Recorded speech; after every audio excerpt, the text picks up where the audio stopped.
वैसे हमारे साथ। बिल्कुल, हमारे साथ दौलत कैपिटल के खुराना साहब हैं। Amit ji, good afternoon. आज का बाजार का एक्शन तो थोड़ा दिक्कत वाला लग रहा है। इनफैक्ट काफी लोग ये कह रहे हैं कि आखिर इंडियन मार्केट यूएस मार्केट को आउट परफॉर्म कब तक करते, आओगे तो शाम को हवेली पर ही, वही वाला हाल हो गया। बेयर्स आखिरकार ये बाउट जीत रहे। आपकी क्या राय है? अजय, एक कॉन्फेशन, मैं ऑब्वियसली बाजार पे कुछ टाइम से नेगेटिव था। जी हाँ। लेकिन पिछले 4-5 हफ्ते में हर डिप को बाय आउट किया गया। लेकिन अब शायद मुझे ऐसा लगता है कि एक ऐसा सिग्नल जनरेट हो रहा है जिसमें कि ये बाजार शायद एक मीनिंगफुल करेक्शन की तरफ तैयार हो रहा टर्न कर रहा है, तैयार हो रहा है। एग्जैक्टली। सो मुझे इसमें कोई सरप्राइज नहीं है। लेकिन क्या होता है कि बाजार में हमेशा हर तरह का एक ट्रेंड रहता है, तो हमें जैसे तेजी अच्छी लगती है वैसे एक मंदी के लिए भी तैयारी रहनी चाहिए। अब मैं इसमें ये नहीं कह रहा हूँ कि एक लॉन्ग टर्म मंदी की हम बात करेंगे, लेकिन एक छोटा सा करेक्शन, एक हेल्दी करेक्शन जिसे हम कह सकते हैं, उसका एक आसार नजर आ रहा है और वो शायद अभी कंफर्म होने के लेवल पर है। सही कहा आपने। ये बाय ऑन डिप वाली बात हम लोग भी कब से कर रहे हैं यहाँ शो पे। लास्ट कुछ महीनों से लगातार बाय ऑन डिप हो रहा था। लेकिन ये बात भी फैक्ट है, इतने पुराने टाइम से हम लोगों ने मार्केट देखा है कि जब ग्लोबल क्यूज इतने ज्यादा नेगेटिव हों, और आपको पता है कि बाजार नेगेटिव रह सकता है और फ्लोज फिर भी पॉजिटिव हो सकते हैं। हमने देखा है कि एसआईपी फ्लोज 150 करोड़ नीचे कम हुए थे, लेकिन बाजार काफी घट गया था। तो अगर हम ये सोच रहे हैं कि एसआईपी फ्लो स्ट्रांग है तो बाजार घटेगा ही नहीं, ये गलत है सोचना।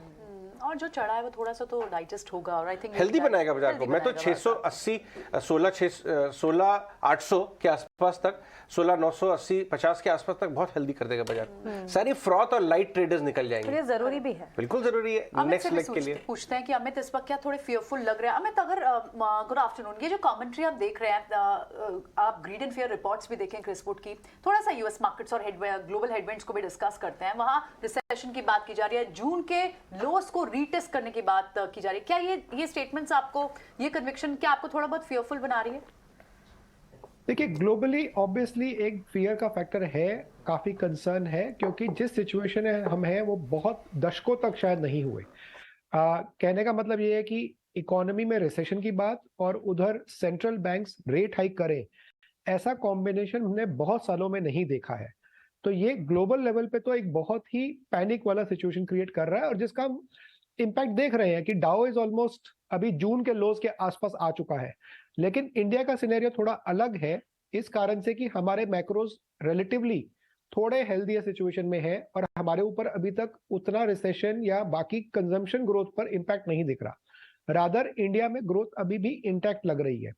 लेकिन अगर आप इस बात से देखें कि हमारा लो जून में 15,000 के लेवल पे ऑलमोस्ट बना, वहां पर 29,000 के लेवल पे बना, अब वो लोग ऑलमोस्ट 30,000 पे वापस है, whereas we are at 17,000 plus.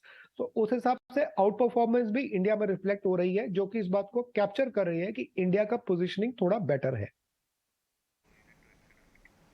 बिल्कुल। Amit, good afternoon. जहां पर आप कह रहे हैं कि ग्लोबल मार्केट्स में कंसर्न्स और ज़्यादा बढ़ी, और सही कह रहे हैं आप, क्योंकि डोमेस्टिक मार्केट्स में अब भी तेज़ी जो है, या कह सकते हैं ग्रोथ के ट्रिगर्स जो है वो इंटैक्ट हैं। ऑफ कोर्स आज का दिन, या कह सकते हैं पिछले 2 से 3 दिन जो है वो एक अलग सेशंस नजर आए, कई सारे ट्रिगर्स भी थे। लेकिन ऐसे में एक कंसर्न हमारे लिए भी है, एफआईएस की सेलिंग फिगर, जिस पर हम अभी डिस्कस भी कर रहे थे। सितंबर की शुरुआत में सेल फिगर्स आए, उसके बाद कुछ ट्रेंड खरीदारी के दिखे, और वापस से अब हमने देखा है सिर्फ और सिर्फ 2 सेशन में 3,000 करोड़ की सेलिंग एफआईएस की तरफ से। सेलिंग इंटेंसिटी क्या बढ़ती दिखेगी आपके हिसाब से? संस्थागत निवेशकों को कैसे देखें? मैं इस बारे में 50-50 प्रोबेबिलिटी कहूंगा, क्योंकि इसमें 2 फैक्टर्स इंपॉर्टेंट हैं। एक, अगर इंडिया में करेक्शन बहुत फास्ट हो जाता है, लेट्स से वी फॉल 500-700 हजार पॉइंट निफ्टी निकल जाता है, तो शायद बाइंग एमर्ज हो सकती है फ्रॉम ऑल दी इंस्टी इन्वेस्टर्स। लेकिन दूसरा फैक्टर एक ये भी आएगा कि डॉलर इंडेक्स, जिसे हम बहुत क्लोजली ट्रैक करते हैं और वो बहुत इंपैक्ट करता है एमर्जिंग मार्केट्स के फ्लो को, उसमें एक बहुत ही इंपॉर्टेंट लेवल जो इस समय दिखाई दे रहा है, अगर यहां से वो फर्दर ऊपर की तरफ जाता है तो बहुत बड़ा एक इम्पैक्ट एमर्जिंग मार्केट्स पे आ सकता है। बिकॉज फिर अगर डॉलर इंडेक्स यहां से निकलता है तो हम ये मान सकते हैं कि कम से कम 4 से 5% का शार्प मूवमेंट आ सकता है इसके अंदर। तो उस वजह से काफी एक मेक और ब्रेक लेवल हम कह सकते हैं हमें देखने को मिलेगा बहुत सारी इमर्जिंग मार्केट्स में, और उसमें इंडिया भी शामिल रहेगा। हो सकता है कि इंडिया कम गिरे, लेकिन गिरने के आसार की प्रोबेबिलिटी बहुत ज्यादा हो जाएगी। ये एक बहुत इंपॉर्टेंट फैक्टर है वॉच आउट करने का। ठीक है, बात आपकी सही है। लास्ट कुछ हफ्तों में तो बाय ऑन डिप काम कर गई ट्रेडर ओरिएंटेड लोगों के लिए। इन्वेस्टर को कोई दिक्कत ही नहीं है, डिप पे बाय करो, न्यूट्रल मार्केट में बाय करो, चलते हुए मार्केट में बाय करो। लेकिन अब हम बात करते हैं पोर्टफोलियो कंस्ट्रक्शन की। किस एरियाज ऑफ द मार्केट में आपको लगता है कि गिरावट का स्कोप थोड़ा ज़्यादा है, क्योंकि वैल्यूएशन वहाँ खिंच गए थे, भले ही अंडरलाइन स्ट्रेंथ बहुत हो? क्या बैंक्स ऐसा एरिया है? क्योंकि कुछ भी कहिए आप, एक तरफ तो चल नहीं रहे थे 1.5-2 साल से, लेकिन 6 महीने से चलना शुरू है तो वन साइडेड चले। आपको लगता है 15-20% वैल्यूएशन ईज आउट होने की गुंजाइश है बैंक्स में? अजय, 15% तो बहुत ही आसान होता है, बिकॉज बहुत सारे बैंक्स 30-40% 50% मूव्स दे चुके हैं। तो ऐसी मार्केट में क्या लगता है कि जब हम बात करते हैं 15 से 20%, तो एक नॉर्मल इन्वेस्टर को लग सकता है कि ये तो बहुत बड़ी करेक्शन की बात कर रहे हैं। बट अगर आप देखें मार्केट साइकिल्स में 15 से 20% करेक्शन बहुत ही नॉर्मल होता है। और इस बार होगा कि नहीं होगा, अभी मेरा इसके लिए ऐसा स्पेसिफिक प्रोडिक्शन नहीं है। मैं एक स्टेज वाइज मैनर में अगर देखूं तो मुझे लगता है कि 8 से 10% करेक्शन फर्स्ट फेज में, और उसके बाद जैसा डेटा आएगा, हमारे पास अर्निंग सीजन भी स्टार्ट हो जाएगा, उस चीज के ऊपर बहुत डिपेंड करेगा कि वो फर्दर करेक्शन आगे जाती है या वहां पे एक बॉटम आउट फेज दिखता है। बट एक बात क्लियर है कि बैंक्स इंडिया के इस समय बहुत ही हेल्दी सिचुएशन में है। Balance sheets, corporate quality of book बहुत क्लीन है। आई थिंक ऐसा हमने शायद पिछले 10-12 साल में इतनी हेल्दी बैलेंस शीट्स, इतने हेल्दी कैपिटल एडिक्वेसी लेवल्स, जो कि ये बैंक को नापने का एक बहुत अच्छा तरीका है कि उसका क्वालिटी ऑफ द एसेट्स क्या है, उसकी स्ट्रेंथ क्या है, वो शायद 12 साल में हमने पहली बार इतनी अच्छी देखी है, 14 साल में पहली बार इतनी अच्छी हम देख रहे हैं। तो इसीलिए अगर आप देखें, इंडियन बैंक्स बहुत ही अच्छा आउट परफॉर्म कर रहे हैं अपने ग्लोबल पीयर्स को भी। आज सुबह हम एक डेटा देख रहे थे जिसमें यूएस बैंक्स के ऊपर क्लियरली प्रेशर के साइंस दिखाई दे रहे हैं। इंडिया में the picture is the other way around. We are seeing banks का मेजर मार्केट शेयर गेन हो रहा है, बड़े बैंक्स का, और उनका पोजीशनिंग बैलेंस शीट के एंगल से, ग्रोथ के एंगल से फार बेटर है, बहुत ही अच्छा दिखाई दे रहा है। हाँ, अब इसमें 10-15% करेक्शन के समय अच्छे बैंक्स को लेने का इंटेंट रखना चाहिए, यही हमारा भी रिकमेंडेशन है। राइट अमित, बैंक्स और फाइनेंशियल पर तो आप राय दे रहे हैं, लेकिन यहाँ पर अगर क्योंकि सेक्टर चर्निंग हम देख रहे हैं, सारे सेक्टर में खैर स्ट्रेंथ थी, ये जो अभी रिसेंट ये जो 1,500-2,000 पॉइंट्स की रैली आई है उसमें सभी सेक्टर से परफॉर्म किया। फार्मा स्पेस अब चलना शुरू हुआ है और आईटी की तो मूव अभी भी कन्विक्शन स्ट्रॉन्ग नहीं दिखती, पर क्या अब जब फार्मा में मूव शुरू हो चुकी है, आपको लगता है कि थोड़ा टाइम ये जारी रह सकती है? फार्मा स्पेस हो, आईटी स्पेस हो, इन स्पेसेस पर क्या व्यू रहेगा? देखिए, फार्मा में हमारा Q2 की अर्निंग्स के बेसिस पे व्यू है कि मार्जिन्स का शायद एक बॉटम बनेगा, वेरी लाइकली Q2 या Q3। बहुत ही कॉन्फिडेंस से हम कह सकते हैं, क्योंकि हमारा जो इंटरेक्शन हो रहा है मैनेजमेंट्स के साथ, कंपनीज के साथ, उसमें हमारे को अच्छे इंडिकेटर्स, एक स्ट्रॉन्ग फीलिंग आ रहा है कि ये बॉटमिंग आउट और मार्जिन्स हो जाएगा। और second important part, India related जो कंपनीज हैं, जो उनका पोर्टफोलियो है, जो मेडिसिन बेचते हैं, उसके ऊपर उन्हें जो प्राइस हाइक्स मिले हैं जुलाई अगस्त के महीने में, उसका एक पॉजिटिव इम्पैक्ट, एक लेवरेज मिलेगा अगले 6 से 12 महीने के लिए। तो फार्मा अदरवाइज भी एक डिफेंसिव सेक्टर है। ये बात जरूर है कि मार्केट के अप ट्रेंड में उसने परफॉर्म नहीं किया है, लेकिन मार्केट के डाउन ट्रेंड में रिलेटिव आउट परफॉर्मेंस के प्रोबेबिलिटी बहुत बढ़ जाता है। एंड एब्सोल्यूट लेवल पे भी अगर मैं देखूं तो बहुत सारे ऐसे लार्ज कैप नेम्स हैं, फ्रंटलाइन स्टॉक्स हैं, जो कि clearly bottoming out sign show कर रहे हैं, वैल्यूएशन के हिसाब से, मार्जिन के हिसाब से। तो फार्मा पे मैं काफी बुलिश हूं, एंड हमारा ये एडवाइस हमारे इंस्टीट्यूशनल इन्वेस्टर्स को भी रहा है इस क्वार्टर में, दैट फार्मा पे पोजीशंस को ओवरवेट रखने का हम रिकमेंडेशन दे रहे हैं। सेकंड, आपने बात की आईटी सर्विसेज की, वो एक बहुत बड़ा मेक और ब्रेक लेवल, ऐसा एक फीलिंग आ रहा है।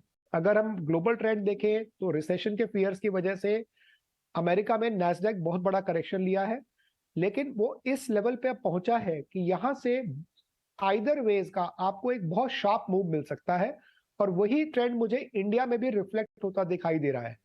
अब हमने एक्सेंचर की कमेंट्री देखी, अब उसमें अलग अलग इंटरप्रिटेशंस माने जा रहे हैं कि वो पॉजिटिव थी या नेगेटिव थी, लेकिन अगर मैं एक ब्रॉडर बिहेवियर ऑफ स्टॉक्स देखूं, प्राइस एक्शन पे देखूं, तो लगता है कि एक शायद बॉटमिंग आउट बन जाएगा।